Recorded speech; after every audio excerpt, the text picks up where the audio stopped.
जय हिंद मेरे प्यारे भाइयों को। मैं अशोक एक बार फिर स्वागत करता हूँ मेरे इस यूट्यूब स्टडी चैनल में। तो आज हम लोग पढ़ेंगे क्लास 10th एनसीईआरटी बुक 2 चर वाले रैखिक समीकरण और प्रश्नावली 3.5। 3.5 से जितना क्वेश्चन है सब आज कवर कर लेंगे। और आपको जो भी वीडियो देखना है, जिस चैप्टर की वीडियो देखना है, इस वीडियो के डिस्क्रिप्शन में सब चैप्टर के वीडियो का लिंक मिल जाएगा। ठीक है, तो वहां से आप जाकर सब वीडियो देख सकते हैं। ठीक है, ऐसे में जो भी आपको चैप्टर देखना है, चैप्टर का नाम और उसके बाद में सर्च कीजिए तो चलेगा। ठीक है, तो चलिए बिना लेट किए हुए स्टार्ट करते हैं।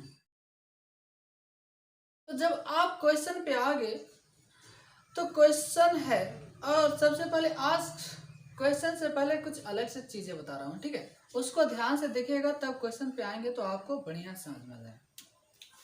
देखिए, आप पहले पढ़े हैं जब a1/a2 और नोट इक्वल b1/b2 हो तो जो इसका ग्राफ होता है जो होता है प्रतिच्छेदी।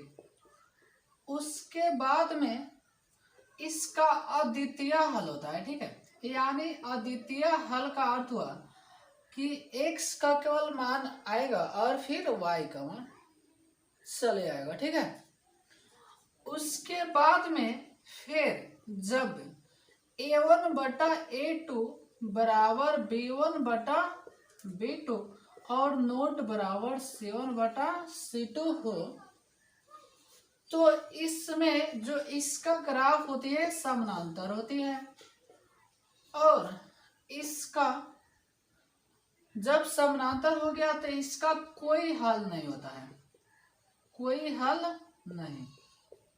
उसके बाद में फिर जब a1/a2 बराबर का b1/b2 और फिर बराबर का c1/c2 हो तो जो इनके ग्राफ होता है समपाती होता है। ऐसा हम लोग पहले पढ़ लिया है। ठीक है, और इनका हल जो होता है अनेक हल होता है। अनेक कहिए या अनगिनत कहिए, जो आप कह सकते हैं। ठीक है, तो इसका अनगिनत हल होता है। कुछ क्वेश्चन करेंगे तो इसी पर आधारित है। ठीक है, तो इसलिए इसे बताना जरूरत पड़ेगा। ठीक है, और जैसे आप प्रश्नावली पे आओगे, प्रश्नावली पढ़ना है आज 3.5। तो चलते हैं, वे स्टार्ट करते हैं। प्रश्नावली पे आओगे तो क्वेश्चन कर रहा है निम्नलिखित में से अधिक कोई अद्वितीय हल है। निम्नलिखित में कौन अद्वितीय हल है? कोई हल नहीं है और अपरिमित रूप से अनेक हल है। यदि कोई अद्वितीय हल है तो उसे ब्रजगुणन विधि से हल करें। और देखिए, आप जब स्टार्ट से पढ़े होंगे तो पार्ट 3 में हम लोग पढ़े थे जो होता है ब्रजगुणन विधि। ठीक है, तो आप सबसे पहले पार्ट 3 देख लीजिए तो आपको ब्रजगुणन विधि से समझ में आ जाएगा। और ऐसे में कैसे किया जाता है, थोड़ा एक क्वेश्चन उठा कर देते हैं। देखिए, आप फर्स्ट क्वेश्चन पे आओगे तो क्वेश्चन है x - 3y - 3 बराबर का 0, और फिर है 3x - 9y और फिर -2 बराबर का 0। सबसे पहले क्वेश्चन को इससे जांचना है कि कौन सी क्वेश्चन है अद्वितीय हल, कौन सी है जिसका कोई हल नहीं है, और कौन सी क्वेश्चन है जिसका अपरिमित रूप से अनगिनत हल है। और यदि कोई इसमें से अद्वितीय हल आ जाता है तो उसे आपको बनाना है ब्रजगुणन विधि से। केवल अद्वितीय आएगा तभी, और ये दोनों आएगा तो उसको वहीं पे छोड़ देंगे। ठीक है, तो जब आप इसको आगे बढ़ाओगे तो क्या लिखेंगे यहाँ ए।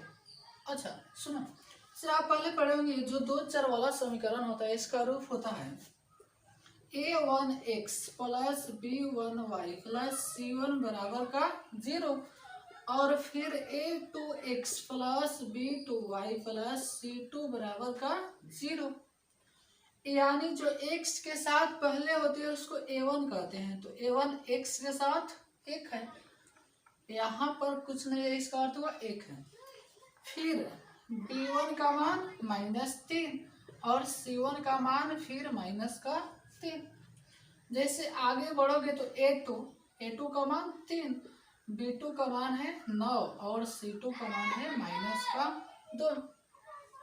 तो इसलिए लिखेंगे a1 बटा a2। a1 का मान है 1 और a2 का यहाँ पर -3 है, ठीक है, यहाँ पर सॉरी -9 है, ठीक है। तो a2 का मान है 3। फिर b1 b2 निकालेंगे तभी ना पता चलेगा, ठीक है। तो b1 बटा b2 और b1 का मान -3, b2 का मान -9। देख रहे हैं दोनों माइनस माइनस कट जाएगा और फिर 3 तिहाई 9 यानी 1/3। जब आगे बढ़ेंगे c1/c2 पे तो c1 का मान है -3 और c2 का मान -2। माइनस माइनस कट गया यानी 3/2। तो इसको आप कैसे लिख सकते हैं? देखिए a1/a2 फिर b1/b2 दोनों 1/3, इसका अर्थ हुआ दोनों बराबर है, यानी इसको आप लिख सकते हैं a1/a2 बराबर का b1/b2 और नोट बराबर का c1/c2। अब आप बताओ जब ऐसे है तो इसकी कोई हल नहीं है, यानी जब आप इस क्वेश्चन को बनाओगे ब्रजगुणन विधि या कोई भी विधि से ना, तो उसका कोई हल नहीं होगा, ठीक है। और जब कोई हल नहीं है तो नीचे लिख देंगे अतः इसका कोई हल नहीं है, ठीक है, और इसको यहीं पर छोड़ देंगे, ठीक है। और जैसे आगे बढ़ोगे इसको थोड़ा उतारना हाँ, तो जैसे आगे बढ़ोगे तो 2 नंबर क्वेश्चन लेते हैं, ठीक है। 2 नंबर क्वेश्चन दिया है 2x प्लस y बराबर का 5, उसके बाद में 3x प्लस 2y बराबर का 8। तो देखिए जब भी आपको ब्रजगुणन विधि से बनाना रहता है तो पढ़े होंगे जो बराबर के, देखिए आप पार्ट 3 में जाओगे, ठीक है, पार्ट 3 में जाओगे जो 2 चर वाला रहेगी समीकरण, उसके पार्ट 3 में जाओगे तो ब्रजगुणन विधि से कैसे बनाना है सब आपको मिल जाएगा। लेकिन यहाँ पे जब दिया है तो इसलिए थोड़ा थोड़ा बता दे रहा हूँ ताकि आपको भी क्लियर हो जाएगा। जब ब्रजगुणन विधि से बनाओगे तो जो बराबर के दाहिने रहता है उसको बाएं तरफ खींचते हैं, तो ये हो जाएगा 2x प्लस y और जैसे बाएं तरफ आएगा हो जाएगा -5 बराबर का 0 और ये हो जाएगा 3x प्लस 2y -8 बराबर का 0। अब ऐसा ही लिख देंगे, ठीक है। यहाँ a1 का मान 2, b1 का मान 1 और c1 का मान -5। फिर जाओगे तो a2 का मान 3, b2 का मान 2 और c2 का मान हो जाएगा -8। और फिर हम लोग लिखेंगे a1/a2, तो जब आप a1/a2 करेंगे तो 2/3, फिर b1/b2 करेंगे तो 1 और बटा का आ गया 2। अब देखिएगा तो है 2/3 है और है 1/2। हम पूछेंगे बराबर है तो आप कहोगे बराबर तो नहीं है, इसका अर्थ हुआ ए इस पर लागू होगा। तो नीचे लिखेंगे यहाँ a1/a2 नॉट इक्वल b1/b2 है। तो अब तो आप दिमाग लगा लीजिए जब ऐसे है तो उसकी कौन सी हल होगी? अद्वितीय हल होगी। तो नीचे लिखेंगे अतः, ठीक है, नीचे लिखना अतः इसका अद्वितीय हल है, इसका अद्वितीय हल है, अद्वितीय हल है। आप बताओ करें जब अद्वितीय हल है उसे तब ही ब्रजगुणन विधि से बनाओ, अन्यथा छोड़ दो। तो अब इस क्वेश्चन को तो ब्रजगुणन विधि से बनाना पड़ गया। तो देखिए ब्रज इसको हटा दे रहे हैं, ठीक है। जब आप ब्रज गुणन विधि से बनाओगे तो वहां पे हम लोग पढ़े थे, ब्रज गुणन विधि से बनाने के लिए एक सूत्र होता है। तो सूत्र कैसे होता है थोड़ा देखना है, ठीक है। और सूत्र याद करने की जरूरत नहीं, यदि आप ध्यान से समझोगे तो सूत्र यहीं से निकल जाता है। तो उसके लिए सूत्र होता है एक्स बाटा, देखिए ए जो होती है एक्स वाला चीजें होती है, ए वाई वाला, और ए होता है अक्षर पद सी वाले। तो जब एक्स का मान निकालोगे तो एक्स वाले छोड़कर और शेष को तिर्यक गुना कर देंगे। तो B1 C2 B1 C2 minus C1 B2 C1 B2, x का काम हो गया।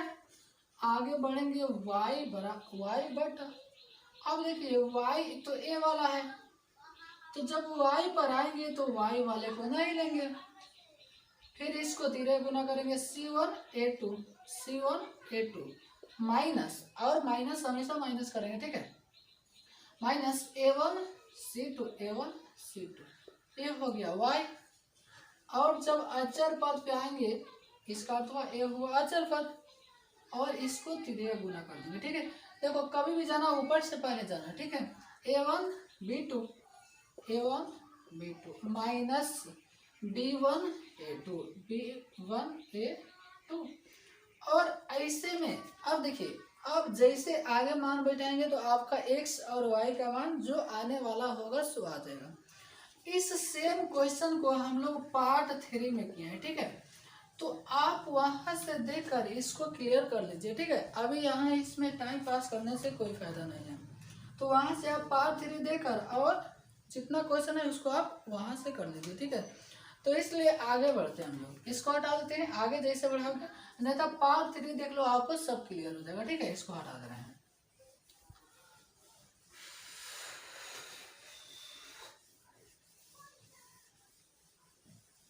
और इसमें जैसे आगे बढ़ोगे 3 नंबर क्वेश्चन, तो क्वेश्चन है 3x माइनस 5y बराबर का 20 और 6x माइनस 10y बराबर का 40। और इसको कैसे करेंगे, ऐसा ही बैठाएंगे। तो देख रहे हैं A1 बटा A2 डायरेक्ट थोड़ा करें, ठीक है। तो 3 और A2 का मान 6, काटोगे हो जाएगा 1/2, ए हो जाएगा -5 बटा -10, माइनस माइनस कट गया, 5 दूनी का 10 यानी 1/2, और इस पे आओगे तो 20/40 यानी इसको भी काट दोगे तो 1/2। इसका अर्थ हुआ यहाँ 1/2, यहाँ 1/2 और यहाँ भी 1/2 है। इसका अर्थ हुआ तीनों बराबर है, और जब तीनों बराबर है तो इसका होगा अनगिनत हल। और कर क्वेश्चन साफ साफ कर रहे, यदि कोई अद्वितीय हल है तभी उसे बनाओ ब्रज गुणन विधि से, अन्यथा छोड़। तो इसको तो बनाने की जरूरत नहीं है, तो इसलिए ये जो होगा, ठीक है, इसको भी लिख देंगे, अतः इसका अनगिनत हल होगा और उसको वहीं पर छोड़ देंगे, ठीक है। अब इसमें का जैसे 4 नंबर क्वेश्चन पे आओगे तो x माइनस 3y माइनस 7 बराबर का 0 और 3x माइनस 3y बराबर माइनस 15 और बराबर का 0। और ये जो क्वेश्चन है सेम क्वेश्चन भी हम लोग किया है ब्रज गुणन विधि से, ठीक है। तो इस क्वेश्चन को भी आप पार्ट 3 देखकर उसको क्लियर कर लीजिए, ठीक है। तो अब आगे बढ़ते हैं, यहाँ टाइम पास करने से कोई फायदा नहीं है। तो अब हम लोग चलते हैं आगे प्रश्न संख्या 2। और जैसे ओरिजिनल प्रश्न संख्या 2 का फर्स्ट क्वेश्चन पे आ गए, तो क्वेश्चन कह रहा है ए और बी का मान ज्ञात कीजिए यदि इनके अपरिमित रूप से अनेक हल हैं। और जैसे आगे हम लोग जा रहे हैं क्वेश्चन, ऐसे क्वेश्चन आपको आना ही है, तो इसलिए इसको ध्यान से समझिएगा, ठीक है।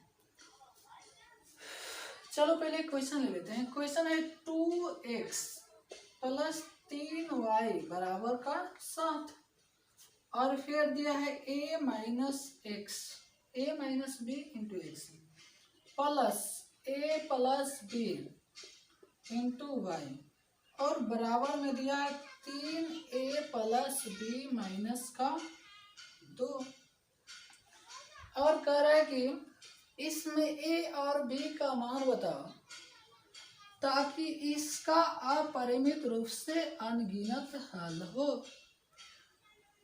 ठीक है, तो अपरिमित रूप से अनगिनत हल होने का तो शर्त यही होता है, यानी a1/a2 बराबर का b1/b2 और बराबर का c1/c2।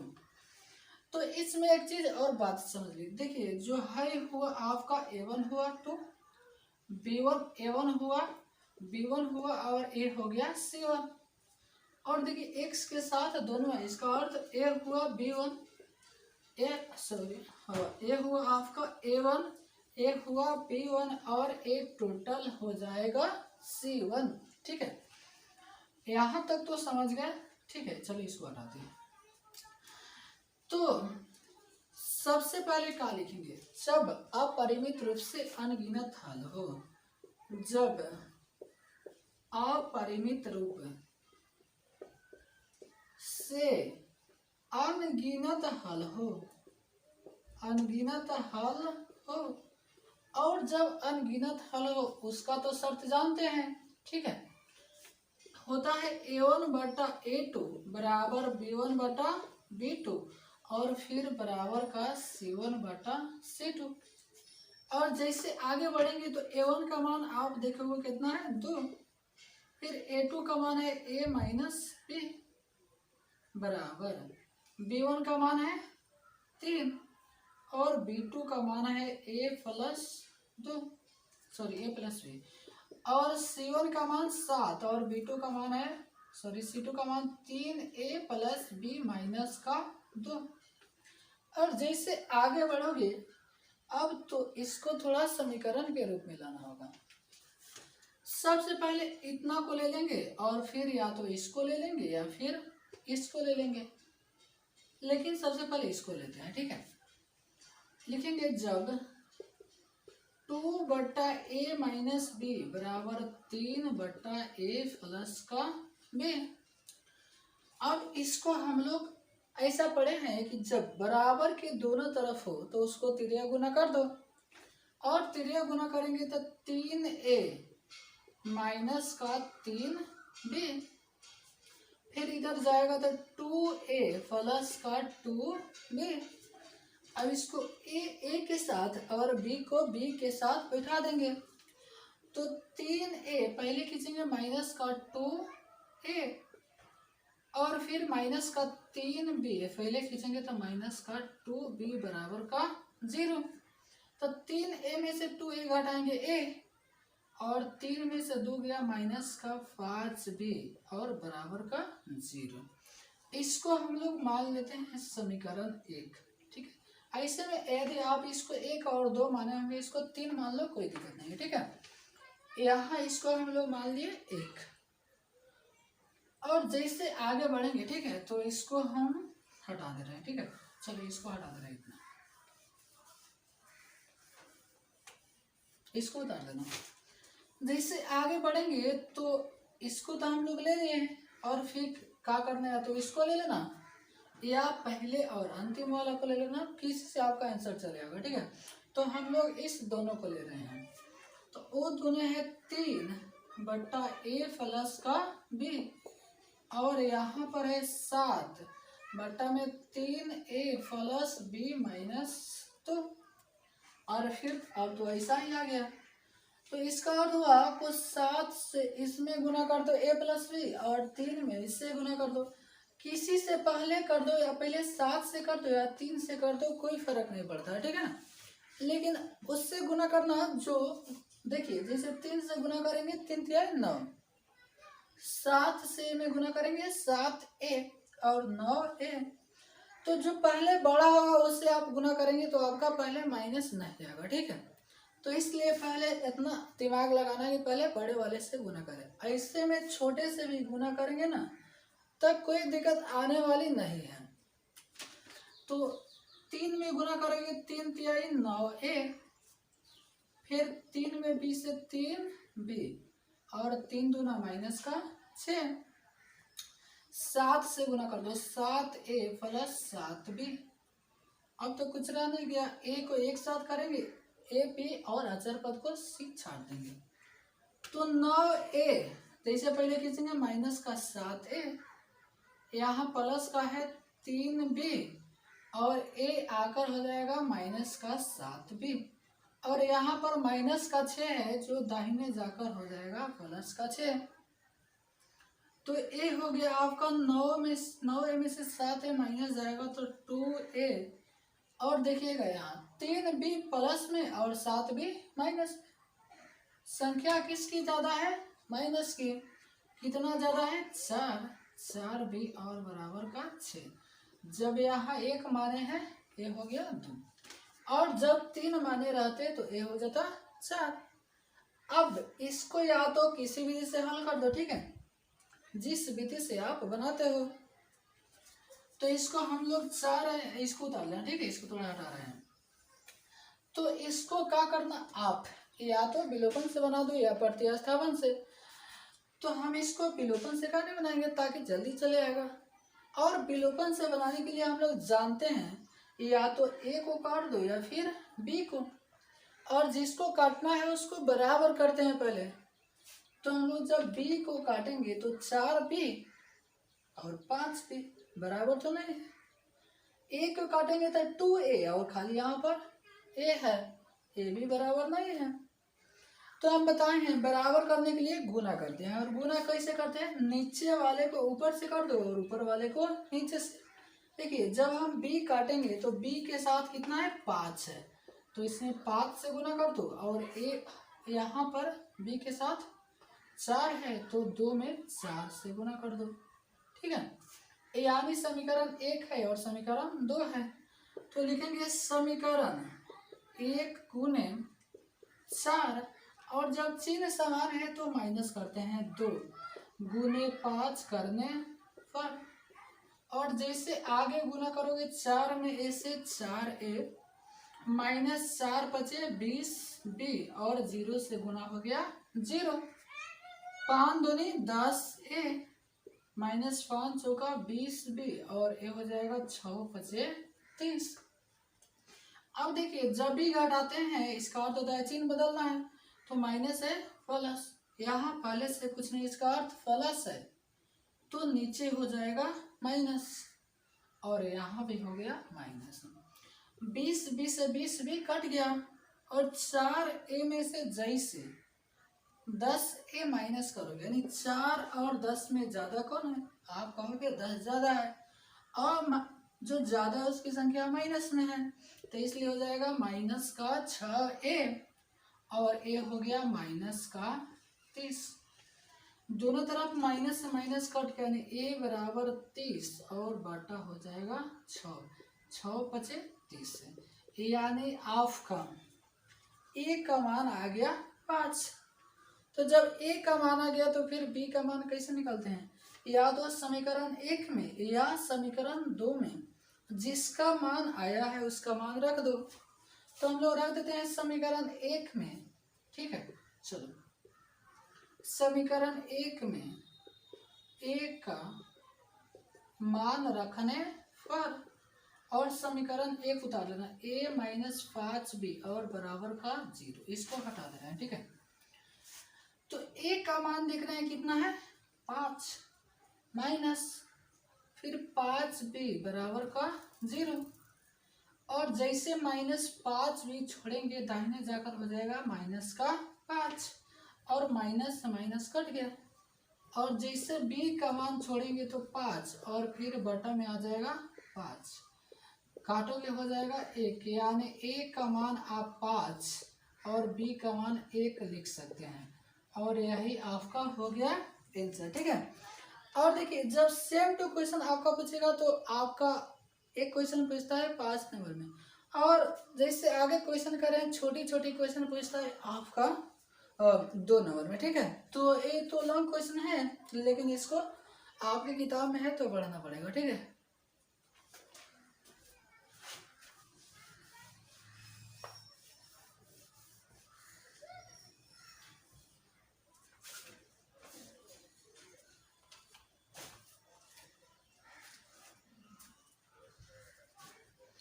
और जैसे आगे क्वेश्चन पे आओगे, ठीक है, तो कह रहा है 2 का 2 नंबर क्वेश्चन है। चलो क्वेश्चन पे लिख देते हैं, 2 का 2 नंबर क्वेश्चन कह रहा है कि के का मान ज्ञात कीजिए।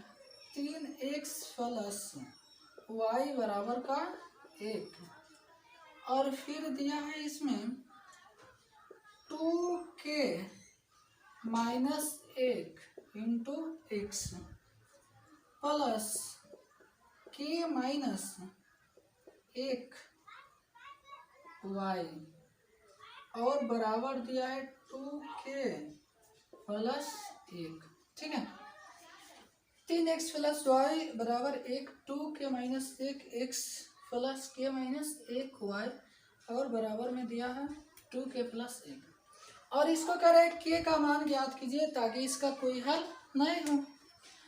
तो यहाँ पर चीजें है कोई हल नहीं, ठीक है। तो लिखेंगे जब कोई हल नहीं हो, और आंसर लिख देना, ठीक है। और कोई हल नहीं होगा शर्त कैसा होता है, a1/a2 बराबर b1/b2 और नोट बराबर का c1/c2। तो हम लोग देखेंगे a1 का मान कितना है 3, और a2 का मान है 2k माइनस 1 बराबर, फिर b1 पर जाएंगे तो b1 का मान y के साथ 1 है, तो 1 बटा b2 का मान है k माइनस 1, और फिर c1 पे जाओगे तो 1, सॉरी यहाँ नोट इक्वल है, ठीक है, नोट इक्वल, और c1 पे जाओगे तो a है 2k प्लस 1। अब देखिए, अब तो कुछ रह नहीं गया, इतना को ले लो या फिर इतना को ले लो। पहले हम लोग इतना को लेते हैं, ठीक है। तो जब इतना को लोगे तो 3/2k माइनस 1 बराबर 1/k माइनस 1, और ऐसे जब चीजें चली आती है तो हम लोग जानते हैं इसको कर देते हैं त्रिगुणा। तो 3k और 2 में कैसे 2k, पहले बताए हैं बड़ा वाला लेना ताकि माइनस की मामला नहीं आएगा। तो 3 में k से 3k माइनस 3, और फिर 2 में k से 2k माइनस 1। अब क्या करेंगे, k को एक साइड छाट लेंगे, तो 3k और पहले आएगा माइनस का 2k बराबर माइनस का 1, और यहाँ पर है माइनस 3 जो बराबर के दाहिने जाकर बन जाएगा प्लस का 3। तो 3k में से 2k माइनस करोगे हो जाएगा आपका k, और बराबर का है, सॉरी 3 में से 2 गया 1 गया 2, यानी ये हो गया आपका आंसर, ठीक है। k का मान 2 आंसर हो गया। जब इसको सोल्व करोगे तभी चले आएगा, लेकिन वो हो जाएगा k नॉट इक्वल में, ठीक है। तो इसलिए जब भी ऐसा क्वेश्चन आए तो सोचना कि इसी से सोल्व करें, ठीक है। तो ए हो गया आपका आंसर, ठीक है। इसको उतार लेना, बढ़ते हैं आगे।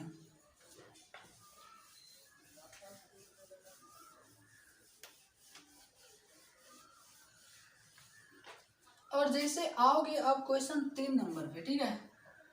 तो क्वेश्चन 3 नंबर कह रहा है 8x प्लस 5y और बराबर में दिया है 9, और फिर दिया है 3x प्लस 2y बराबर का 4।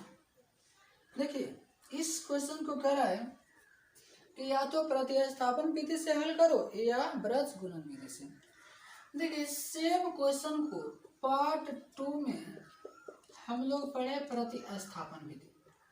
अच्छा पार्ट 2 कहाँ मिलेगा, जैसे आप प्ले लिस्ट में जाओगे तो लिखा होगा 2 चर वाले रैखिक समीकरण की एक प्ले लिस्ट होगी, लिखा होगा एक्सरसाइज 3 2 चर वाले रैखिक समीकरण या लीनियर इक्वेशन इन 2 वेरिएबल्स। तो उसमें जैसे उसको खोलोगे तो पार्ट 1 2 3 4 5 ऐसे ऊपर से नीचे करके वीडियो होगा, ठीक है। तो वहां से आपको इसको मिल जाएगा, ठीक है। तो पार्ट 2 में पढ़े हैं प्रतिस्थापन विधि, और पार्ट 3 में पढ़े हैं हम लोग ब्रज गुणन विधि, ठीक है। तो वहां से आप इस सेम टू क्वेश्चन को पढ़े हैं, ठीक है। तो इसलिए इस क्वेश्चन को आप वहां से देख लेना, अभी यहाँ टाइम पास करने से कोई फायदा नहीं है। चलते हैं आगे। तो अब इसका तो काम समाप्त हो गया, इसको भी हटा दे रहे हैं।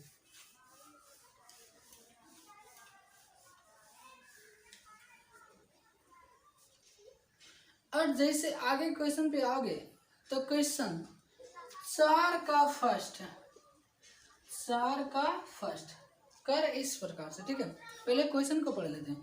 कर एक छात्रावास के मासिक व्यय का एक भाग नियत है, एक तथा शेष इस पर निर्भर करता है कि छात्र ने कितने दिनों तक भोजन लिया है। फिर कर एक विद्यार्थी ए जो 20 दिन भोजन करता है 1000 रुपया देता है। उसके बाद में फिर आगे है, ठीक है, जबकि एक विद्यार्थी बी जो 26 दिन भोजन करता है तो 1180 रुपया देता है। तो क्वेश्चन कर रहा है नियत व्यय और प्रतिदिन व्यय ज्ञात कीजिए। तो देखिए हम लोग पहले पार्ट में पढ़े, नियत व्यय का अर्थ हुआ कि इतना आपको देना ही है और फिर प्रत्येक दिन का अलग से लगेगा, ठीक है। यानी कहने का मतलब इतना पहले आपको रुपया पहले जमा कर देना है और फिर प्रत्येक दिन का अलग से लगेगा। तो जो क्वेश्चन पूछ रहा है उसको हम लोग मान लेंगे, माना नियत व्यय और फिर प्रतिदिन का व्यय। माना नियत व्यय बराबर x रुपया, उसके बाद में प्रतिदिन का व्यय, तो प्रतिदिन का व्यय हो जाएगा y रुपया। अब लिखेंगे फर्स्ट शर्त। देखिए नियत व्यय x रुपया और प्रतिदिन का व्यय है y रुपया। तो नियत व्यय तो आपको दे देना है और जय दिन भोजन कर रहा है उसमें प्रतिदिन का जोड़ देंगे। तो कह रहे ए जो है 20 दिन भोजन करता है और 1000 रुपया देता है, तो प्रतिदिन का व्यय कितना है y रुपया और 20 दिन भोजन कर रहा है 20y और टोटल मिलाकर कितना रुपया दे रहा है तो 1100। इसको ये हो गया समीकरण 1। फिर कह रहा है बी जो है 26 दिन भोजन करता है और देता है 1180 रुपया, तो लिखेंगे सेकेंड शर्त। तो नियत व्यय तो x लगेगा ही और प्रत्येक दिन का व्यय y है और भोजन कर रहा है 26 दिन, तो 26y और दे रहा है 1180 रुपया। यह हो गया समीकरण 2। अब देखिए इसको आराम से प्रतिस्थापन विधि से बनाना है, ठीक है।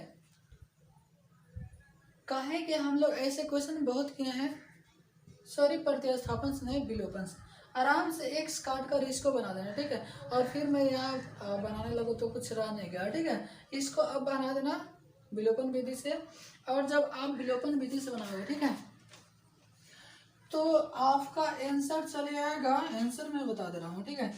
x का मान 400 और y का मान हो जाएगा 300, सॉरी y का मान 30। इसका अर्थ हुआ कि जो नियत व्यय है 400 देना ही पड़ेगा और प्रत्येक दिन आप भोजन कीजिएगा 30 रुपया आपको देकर आगे बढ़ना होगा, ठीक है। तो इसको सॉल्व कर लेना, और किसी प्रकार की दिक्कत हो रही तो कमेंट बॉक्स में लिख देना, कमेंट बॉक्स खुला है, ठीक है। तो अब चलते हैं आगे बढ़ते हैं, इसको मिटा देते हैं, उतार लेना।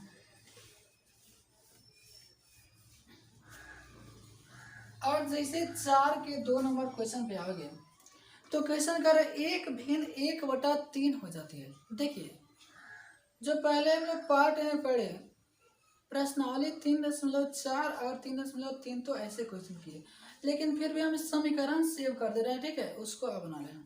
कह रहे 1/1/3 हो जाती है जब उसके अंश से 1 घटाया जाता है। देखिए अच्छा सबसे पहले भिन्न फिर से समझिए, भिन्न किस संख्या को कहेंगे। तो जो संख्याएं p/q के रूप में हो, जैसे 5/6 हो गया, 9/10 हो गया, 4/2 हो गया, कुछ भी हो गया, ठीक है, तो इसको कहेंगे भिन्न। तो ऊपर वाला जो होती है इसको अंश कहते हैं और जो नीचे वाला होती है उसको हर कहते हैं। अब तो बस इसी पर खेल खेलना है, इसको हटा देना है, ठीक है। तो लिखेंगे माना अंश अंक, अंश अंक और अंश अंक हो गया x, फिर हर अंक और हर अंक हो गया y। लेकिन तो आपको लाना है भिन्न, तो भिन्न हो गया x बटा का y। अब लिखेंगे फर्स्ट शर्त, आराम आराम से समझते जाना, ठीक है, बढ़िया समझ में चलेगा। तो सबसे पहले भिन्न चीजें लिख लो, x बटा y। और यदि अंश में कहेगा तो अंश में जोड़ देंगे और हर में कहेगा तो हर, घटाने के लिए कहेगा तो घटा देंगे, मैंने जिस प्रकार कहेगा उस प्रकार कर देंगे। तो कह रहे एक भिन्न 1/3 हो जाती है, यानी 1 कितना हो गया 3, बिना कुछ किए तो होगा नहीं। अब क्या करना है, 1/3 हो जाती है जब उसके अंश से 1 घटाया जाता है। अब बताओ अंश ऊपर या नीचे, तो आप कहोगे ऊपर, तो अंश से कितना घटा देना है 1। यदि हर से भी कुछ कहता तो कर देते, जबकि क्वेश्चन साफ साफ कर रहा है कि उसके अंश से केवल 1 घटाया जाता है। अब तो कुछ रह नहीं गया, इसको 3 गुना कर दो, 3 में x से 3x, फिर 3 एकम 3 और बराबर का y। तो अब इसको सजा देंगे, 3x पहले खींचोगे माइनस का y और बराबर का, जैसे -3 है उधर जाएगा, हो जाएगा प्लस का 3। ए हो गया समीकरण 1।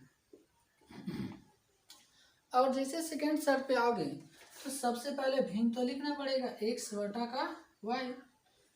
आगे क्वेश्चन पढ़ते हैं, कह रहे 1/4 हो जाती है जब हर में 8 जोड़ दिया जाता है। ये हो गया 1 कितना 4, जब हर में 8, यानी ऊपर वाला नहीं नीचे वाला, ठीक है, हर में 8 जोड़ देते हैं तो 1/4 हो जाती है।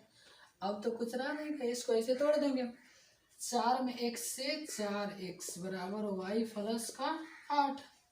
इसको सजा देंगे, 4x माइनस y पहले आएगा था, और ए हो गया 8, समीकरण 2, ठीक है।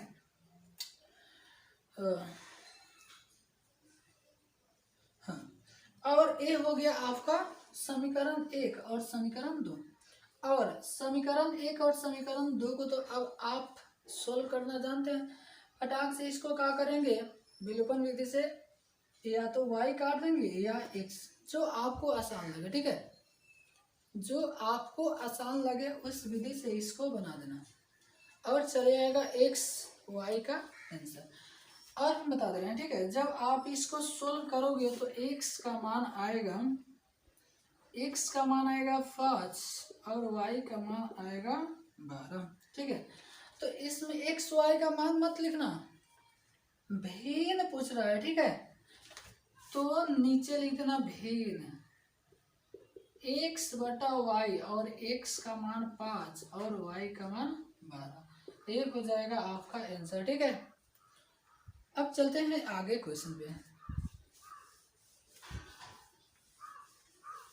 इसको उतार लेना।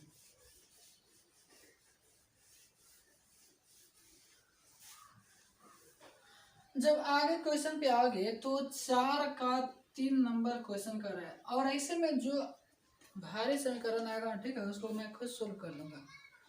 आगे क्वेश्चन कर रहा है 3 नंबर, यश ने, यानी यश किसी व्यक्ति का नाम है, यश ने एक टेस्ट में 40 अंक अर्जित किए, यानी जब टेस्ट पेपर दिया तो 40 अंक अर्जित किया। कैसे अर्जित किया, आगे पढ़ते हैं। जब उसे प्रत्येक सही पर 3 अंक मिले और अशुद्ध उत्तर पर 1 अंक की कटौती की गई। यानी कहने का मतलब है, वो जब टेस्ट पेपर देता है तो कुछ क्वेश्चन होते हैं जिसको क्या करता है वो बनाता है, और क्वेश्चन सही भी बनाता है और कुछ क्वेश्चन गलती। और जब सही क्वेश्चन बनाता है, सही उत्तर बनाता है, तो उस पर 3 अंक मिलते हैं, और जो गलत बनाता है गलत उत्तर बनाता है उस पर 1 अंक काट ली जाती है, जिससे उसका 40 अंक मिलता है। ठीक है, पहले इतना करते हैं, यानी वो कुछ सही उत्तर ही बनाता है और कुछ गलती उत्तर। तो कह रहे कि टेस्ट में कितने प्रश्न थे। ठीक है, तो वो जो बनाया होगा यस, उसमें सही उत्तर बनाया होगा, तो लिखते हैं माना सही उत्तर, माना सही उत्तर, और सही उत्तर उसने दिया x, और कुछ गलत बनाया तब तो 1 अंक काटी जाती है, गलत उत्तर, और गलत उत्तर हो गया y। तो जब आप कुल प्रश्न निकालना चाहोगे, कुल प्रश्न कितना थे, तो गलत बनाया है वो भी और सही बनाया है वो भी, दोनों जोड़ देंगे तो हो जाएगा। तो ए हो गया सही उत्तर और ए हो गया गलत उत्तर, और कुल प्रश्न हो गया x प्लस वाई। अब चलते हैं प्रश्न पे, लिखते हैं फर्स्ट शर्त। क्वेश्चन कह रहे हैं जब उसे प्रत्येक सही पर 3 अंक मिलता है और गलत पर 1 अंक काटी जाती है तो उसे 40 अंक प्राप्त होता है। अब बताओ सही, सही उत्तर उसका कितना है x, तो 3x हो गया, यानी हम कह दो कि वो जब 10 क्वेश्चन सही बनाया है और प्रत्येक सही पर 3 अंक मिल रहा है, तो टोटल उसका नंबर कितना होगा 30। तो इसलिए 3 अंक सही पर मिल रहा है तो 3x, और गलत पे तो कटेगा, जैसे मान लीजिए कहे कि उसने 2 गलत बना लिया और 1 गलत पर 1 अंक काटे जाते हैं, यानी उसको कितना अंक कटेगा 2 अंक। तो इसलिए उसने कहा किया कि 3 अंक सही पर और 1 अंक अशुद्ध पर काट लिए जाते हैं। तो अशुद्ध कितना है y, और 1 अंक काटना है तो केवल 1 y, और ऐसे जब करता है तो उसको मिल जाता है 40 अंक। ठीक है, ये हो गया समीकरण 1। और जैसे सेकेंड शर्त पे आओगे तो क्वेश्चन कर रहा है जब उसे सही पर 4 अंक मिले और गलत पर 2 अंक काट लिए जाते हैं तो 50 अंक प्राप्त होता है। तो सही उत्तर x देना है 4x, और गलत तो काटना है तो 2y, और जब इसको ऐसे किया जाता है तो उसको मिल जाता है 50 अंक। अब तो इसमें कुछ रह नहीं गया है, या तो x काट कर बना दो या फिर y काट कर, और जब आप बनाओगे तो कुछ x का मान आएगा और फिर कुछ y का मान। ठीक है, तो ये नए क्वेश्चन पूछ रहा है कि कितना को सही उत्तर बनाया और कितना क्वेश्चन को गलत उत्तर बनाया, टोटल प्रश्न पूछ रहा है। ठीक है, तो जो x और y का मान आएगा टोटल जोड़ देना आपका जो भी आए। ठीक है, आंसर 20 आ जाएगा। ठीक है, तो इसको अब बना लेना, और किसी प्रकार की दिक्कत हो रही है तो कमेंट बॉक्स खुला है। देखो ये हम काहे बता रहे हैं, काहे कि हम लोग अभी पढ़ रहे हैं 3.5 प्रश्नावली, और 3.1 से हम लोग सब चीज़ें सीखते आ रहे हैं। तो यहाँ जब बताएंगे तो फिर कुछ बाकी नहीं रह जाएगा। ठीक है, तो इसके लिए इसको आप सोल्व कर लेना। ठीक है, इसको हटा दे रहे हैं, उतार देना।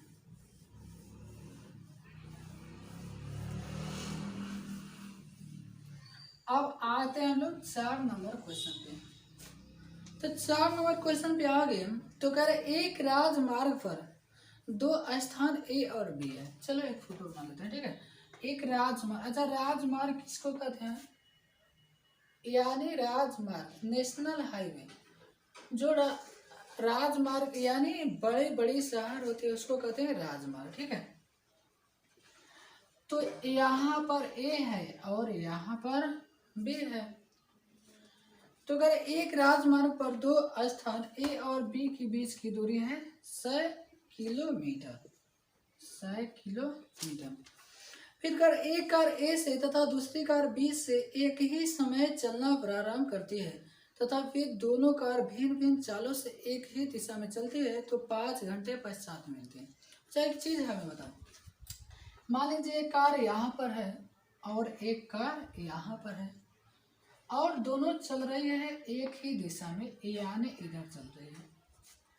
और जो ए से चल रही है वो बी को पकड़ लेगी। अच्छा, कितना घंटा में पकड़ रही है? 5 घंटा में। तो अब बताओ कि ए की चाल ये तो 100 किलोमीटर पीछे है और बी को फिर भी पकड़ ले रही है।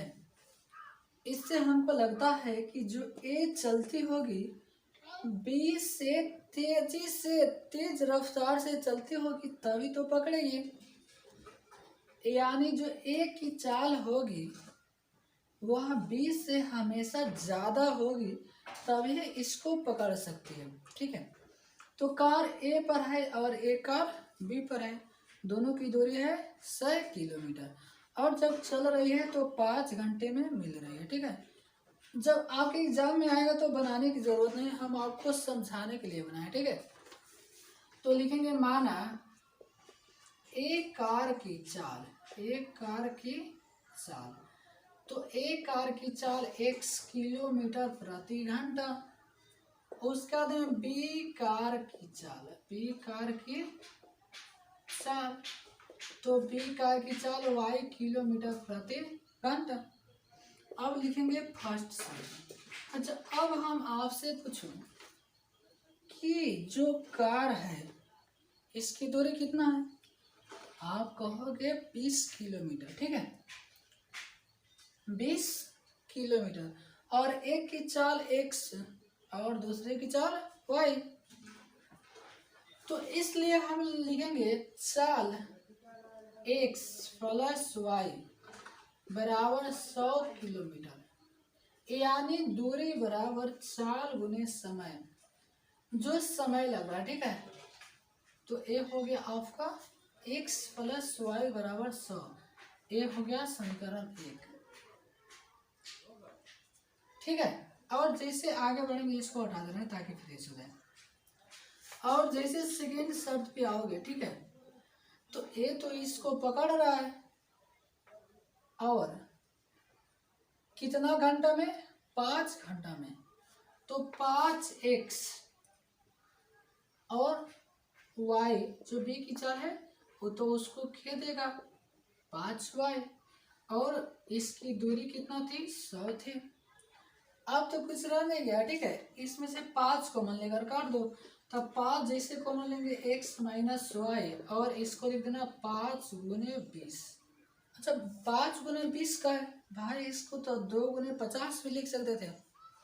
यहाँ पर 5 काटना था, जिसके कारण हम लोग लिखे 5 गुने 20।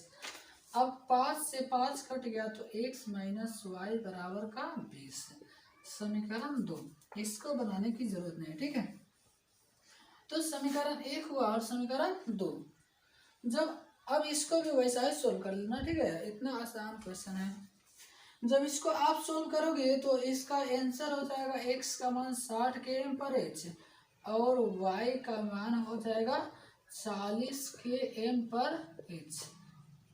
इतना कितना ही आंसर ले नहीं, इसको पहले सोल्व करना और नीचे आपका आंसर इतना चले आएगा। ठीक है, सोल्व कर लेना। चलते हैं आगे, प्रश्न संख्या 5, इसको उतार देना।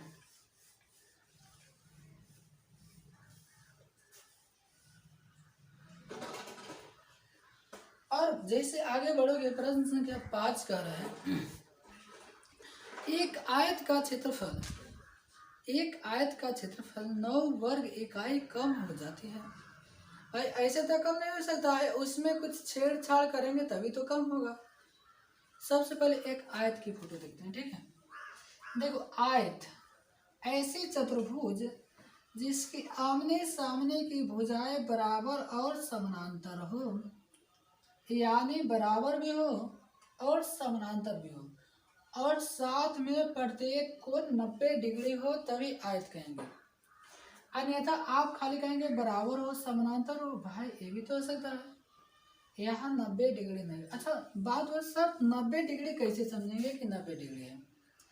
जब यहाँ पर लंबवत हो इसको कहते हैं 90 डिग्री। जैसे आप चांद उठाओगे तो 90 डिग्री साफा सीधा रहता है। ठीक है, तो इसलिए यहाँ पर हो गया 90 डिग्री। तो क्वेश्चन करे, अच्छा तो इसमें जो होगी इसको लंबाई होगी और फिर होगी चौड़ाई। तो हम कहा कि लंबाई को x मान लिए और चौड़ाई को y मान लिए। तो कैसे लिखेंगे? लिखेंगे माना आयत की लंबाई बराबर x और चौड़ाई बराबर y। चलो लिखते हैं, ठीक है। माना आयत की लंबाई बराबर x मीटर और चौड़ाई बराबर y मीटर। अब जैसे आयत की क्षेत्रफल का सूत्र लगाएंगे, होता है लंबाई गुने चौड़ाई, यानी x गुने y या x y, ठीक है। जिससे आप x गुने y करोगे तो a हो जाएगा x y, ठीक है। चलते हैं आगे।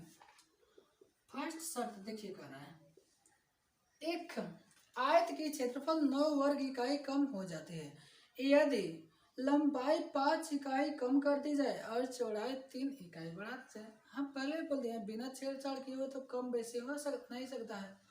तो इसकी लंबाई है 5 इकाई कम कर दी जाए और चौड़ाई 3 इकाई बढ़ा दी जाती है।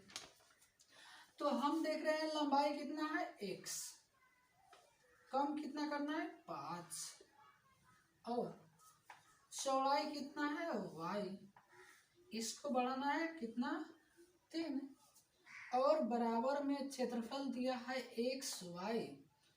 तो क्षेत्रफल में कमी हो जाती है, कितना की कमी हो जाती है 9 की कमी हो जाती है। अब इसको कर देंगे गुना। अब कितने आदमी सोचते होंगे कि इसको भाई गुना काहे करेंगे। तो देखो यहाँ जो क्षेत्रफल की सूत्र है लंबाई गुने चौड़ाई, तो लंबाई है x, चौड़ाई है y।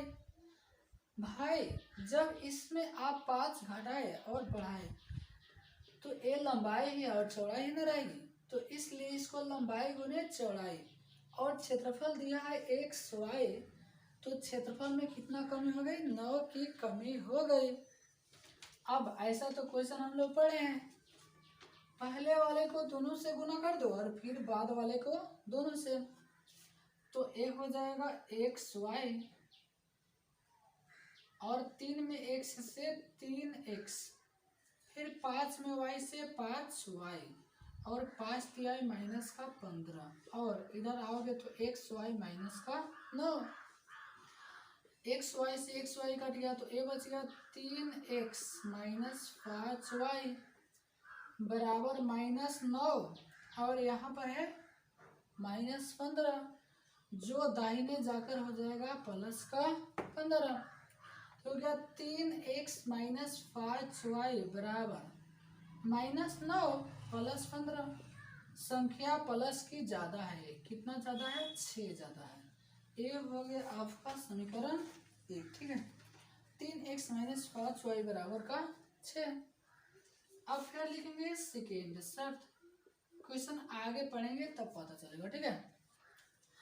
क्वेश्चन कर रहा है यदि लंबाई 3 इकाई और चौड़ाई 2 इकाई बढ़ा दी जाए, ठीक है। अभी कह रहे हैं लंबाई भी 3 बढ़ा देना है और चौड़ाई भी 2 बढ़ा देना है, तो क्षेत्रफल 67 बढ़ जाता है। तो लंबाई कितना है x, बढ़ाना है कितना, लंबाई में बढ़ाना है 3, x प्लस का 3। चौड़ाई कितना है y, चौड़ाई में बढ़ाना है कितना 2। जब बढ़ा दिया जाता है तो क्षेत्रफल x प्लस y में बढ़ जाता है कितना 67। अब तो कुछ रह नहीं गया है, जैसे तोड़े हैं वैसे तोड़ देंगे। चलो तोड़ देते हैं फटाफट। x में y से xy, x में 2 से 2x प्लस 3y प्लस 3 6 और बराबर xy प्लस 6 7। xy से xy काट गया 2x प्लस 3y बराबर का 67 और माइनस का 6, ठीक है। तो 2x प्लस 3y और जैसे इसको माइनस करोगे 61, समीकरण 2, ठीक है। 2x प्लस 3y बराबर 61, समीकरण 2।